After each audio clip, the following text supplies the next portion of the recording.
abanywanyi b'umugambwe cndd-fdd nga mu Burundi ndetse n'abandi bagiye batandukanye barakomeje kugaragaza barazamura amajwi baridogera leta y'u Burundi yuko itariko iratanga inyishu canga se nginasigure neza kubigendanye naho Reverend Ndikuriyo iyo baherereye cane. Amakuru y'amaradushikira aravuga yuko Reverend Ndikuriyo yoba yaramaze gucikana, ariko kuri no mwanya leta y'u Burundi kabidashaka kuba yo bitangaza nk'uko amakuru yoma aradushikira. Amakuru yihuta akomeza kugenda aradushikira cyange aratugera muri no mwanya aremeza neza yuko uyu mutegetsi yo bakirima kuka, ariko ibimenyesha makuru bimwe na bimwe nga mu Burundi byama bigaragaza biranatanga amakuru avuga yuko rero uyu mutegetsi yama yaramaze gucikana, ariko leta y'u Burundi ikabidashaka kuba yo bitangaza. Amakuru yihuta akomeza kugenda aratugeraho muri no mwanya akaba asigura yuko uyu mutegetsi nyine ariyo mpamvu benshi badaheruka kuba boronka amakuru yiwe, kandi yari umuntu afatiye runini umugambwe uri ku butegetsi cndd-fdd, akaba n'umunyamabanga mukuru w'uyu mugambwe nyine ari we Reverend Ndikuriyo. Abanyagihugu benshi barakomeje kwataka leta y'u Burundi bayisaba inyishu kubigendanye naho uyu mutegetsi iyo baherereye kuva yojyanwa nyine hanze y'igihugu kwitabwaho n'abaganga b'inzobere. Leta y'u Burundi ntigeze iragira ikitangaza kubigendanye n'ingwara yiwe canga se n'uburyo amagara yiwe yo yifashe, usibye amakuru maceya agenda aragaragara yerekana ingene amagara yiwe yoba yifashe canga ubuzima bwe bwa buhagaze. Gushika no mwanya abenshi ntibapfa kuba bomenya uko ubuzima bwe bwa buhagaze canga se uko amakuru ameze. Turagaruka ku banyagihugu benshi bakomeje gusaba yuko rero cndd-fdd abasizgaye bayifashe mu mugongo nyine botangaza amakuru y'imvaho agendanye n'ubuzima bwa Reverend Ndikuriyo nk'uko byoma bigaragara. Ingabo z'u Burundi zongeye kugabwa ibitero birebere cyane na rigitabara mu nyuma yuko nyine amakuru y'amaradushikira avuga yuko n'umuhari wa MTC waba nawe ukomeje kugenda wotsa igitutu izi ngabo z'u Burundi ku buryo buremere cyane nk'uko bigaragara mu nyuma y'uko abarundi baherutse kugabwa ibitero, ndetse aho bari baherereye nyine bakaba bari baracungeye ikibuga k'indege ca Kavumu kikaba cyaramaze gufatwa n'uyu muhari wa MTC. Ibi byarongeye birashyira ku gitutu kiremere cyane abarundi, ndetse bakaba bakomeje kugenda berinubira zino ngwano nk'uko byoma bigaragara cange nk'uko amakuru akomeza kugenda aratugeraho abivuga.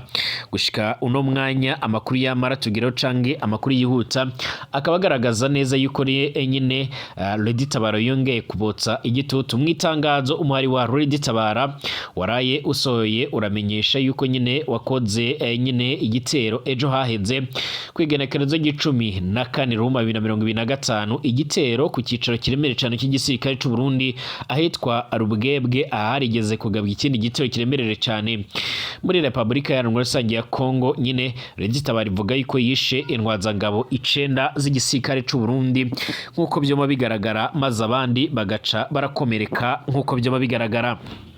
Reditabara irasanzwe iragaye ibitero biremere cyane nga muri kino gihugu cy'u Burundi, ariko iramaze igihe itabigaba ahubwo ikaba ikomeje kwibasira ibirindiro biremere cyane by'igisirikare cy'u Burundi, aho gushika uno mwanya abatari bakeya bama baragaragaza ndetse baranerekana neza yuko mu gihe urugamba rukomeje kwerekera nga mu Burundi igisirikare cy'u Burundi kirasabwa kugwiza ingufu ndetse n'ibikoresho biremere cyane mu rwego rwo kugira ngo babashe kuba bohangana n'ibikorwa by'iterabwoba nk'uko byoma bigaragara. Turagaruka ku makuru akomeje kugenda aravugwa mu bigendanye n'urugamba rukomeje gukomera, aho umuhari wa MTC ukomeje kwigarurira ibisagara n'ibigwati bimwe na bimwe muri Kivu y'Amajyepfo, ndetse gushika no mwanya imiryango mpuzamahanga iharanira agateka kazina muntu cyane cyane n'umuryango wita ku mpunzi n'umuryango w'abibumbye witwa ku mpunzi HCR bakaba ariko barasaba umuhari wa MTC gufata abateshejwe izabo nk'abandi bantu. Ikaze kuri mwebwe mwese mutwumviriza, mwongeye kwirirwa neza abanywanyi b'ibiganiro byacu, abatwumviriza muherereye mu bice bimwe na bimwe bigiye bitandukanye.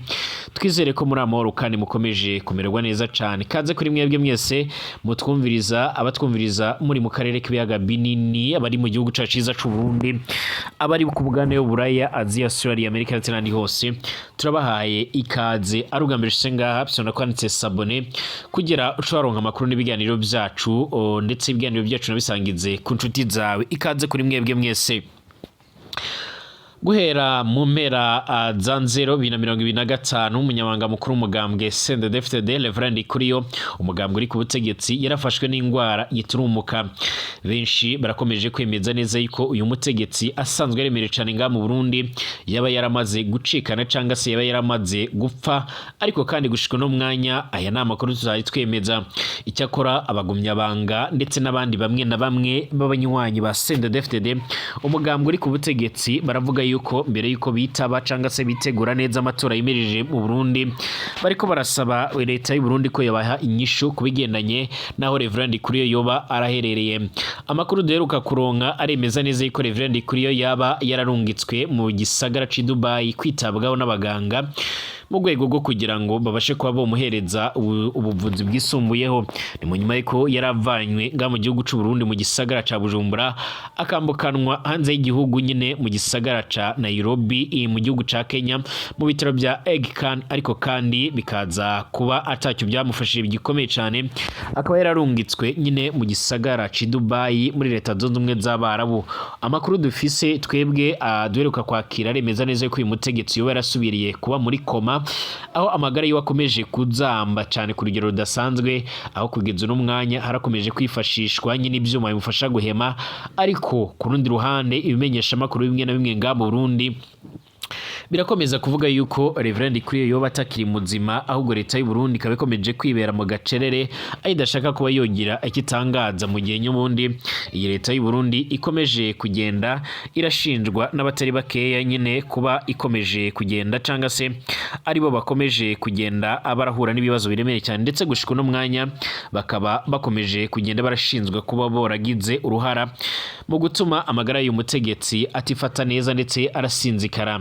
Benshi baremeza neza yuko Reverend Ndikuriyo yoba yarazize hagati ya Everest Ndashimiye n'umutamukanyi wiwe karibo bo baragize uruhara mu kumuhereza ishano nkuko byoma bigaragara. Abakuru dufise nyine nuko leta y'u Burundi itoro yogira inyishu itanga kubigendanye n'icyo kibazo.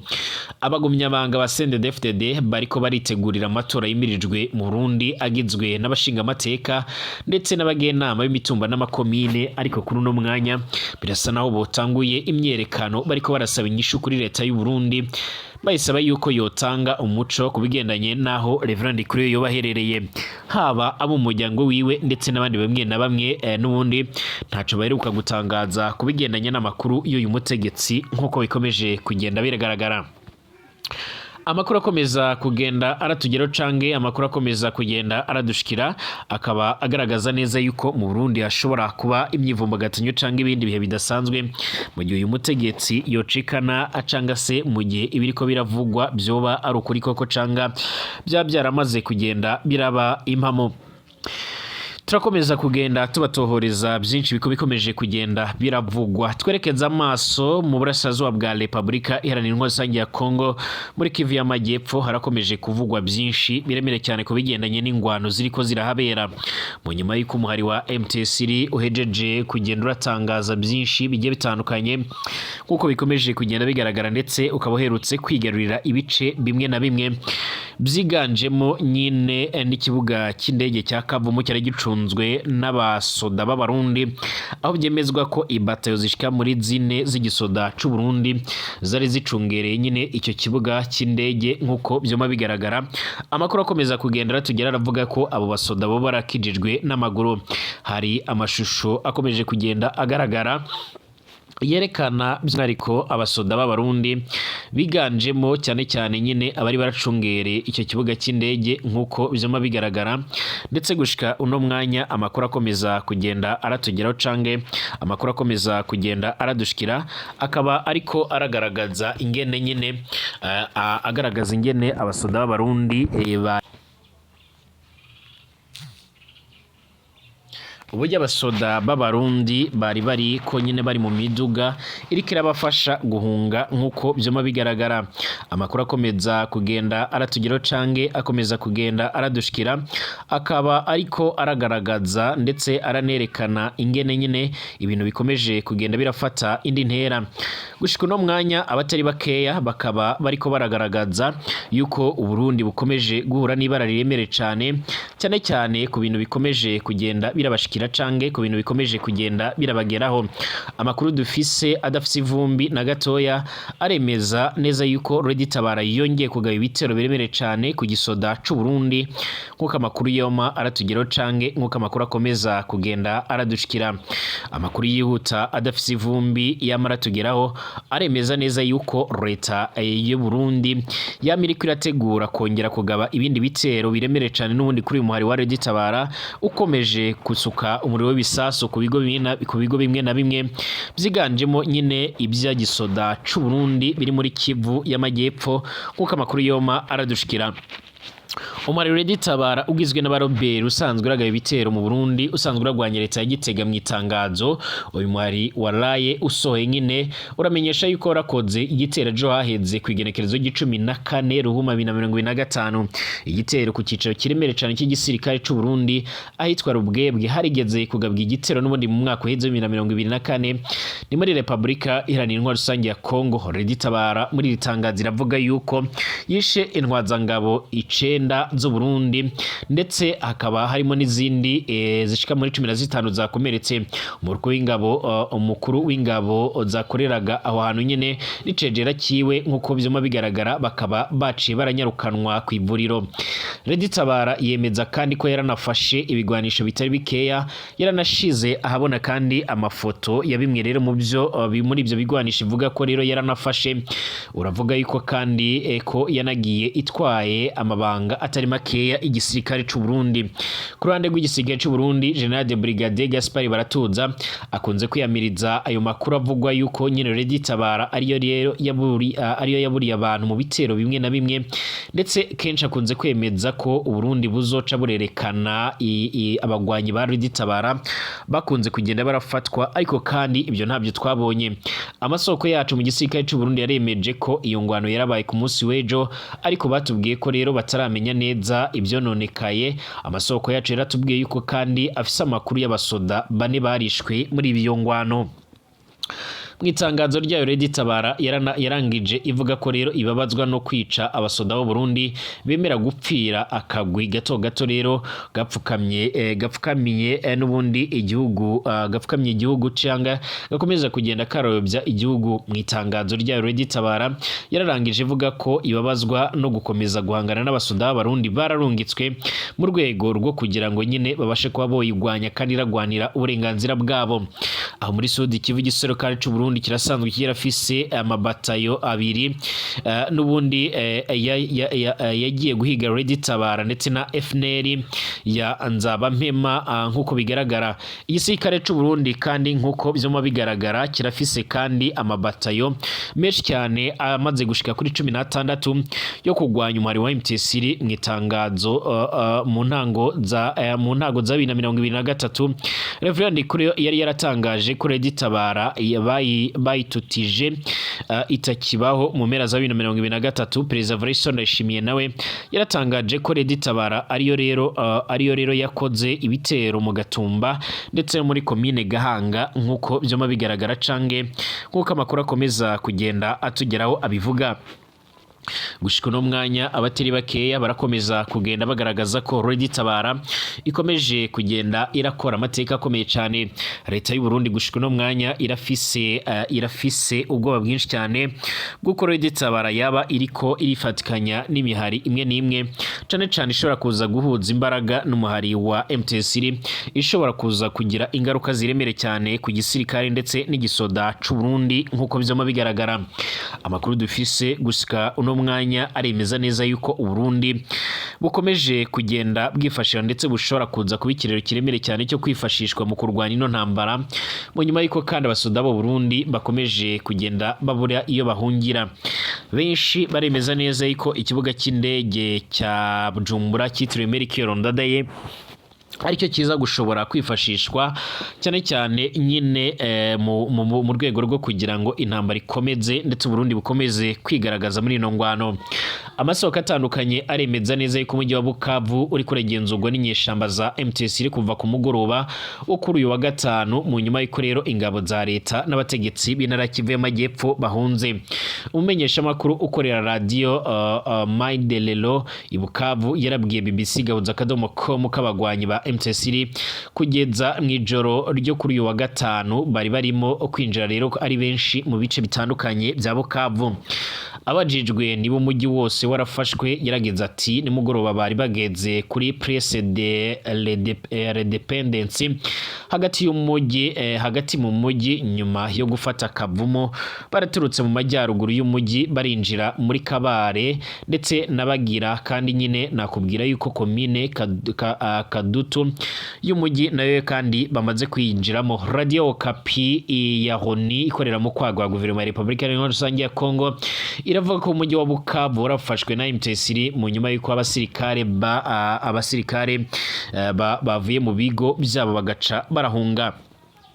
Ibiro ntaramakuru by'Abongereza Reuters bisubiramo Colonel Nanga ukuriye AFC cyangwa MTSR avuga ati nakwemeza ko rero twinjiye muri Bukavu uyu mugoroba kandi ejo kuwa gatandatu tuzakomereza ku gikorwa cyo gusukura uyu mujyi ku buryo buhambaye. Uruhande rwa leta ya Kongo n'abategetsi ba Kivu y'Amajyepfo ntacyo baratangaza ku makuru yifatwa rya Bukavu. BBC gahoze yaragerageje kuvugisha Guverineri Jean Jacques Prusi Sadiki w'intara ariko ntiyashoboye kuba yoboneka. Amakuru kandi dufise aragaragaza ko ingwano n'ubundi zabaye ku munsi w'ejo zitari zihambaye cyane ku buryo ingwano zarabaye imbere yaho gatoya ku buryo imijyi bariko barayifata nta ngwano ziremereye cyane. Umenyesha amakuru y'Bukavu yarabwiye BBC gahuza akadomo komuko nyuma y'ifatwa rya Kavumo ku gicamunsi cyo kuri wa gatanu muri Bukavu harabaye impagarara n'ubwoba mu mujyi wose. Yarageze ati nta wakekaga ko rero Kavumo izafatwa kuriya abasirikare barahunze ikavumo baragiye kugera hano rero mu mujyi n'ubundi hari impagarara n'ubwoba ibihuha ari byinshi cyane.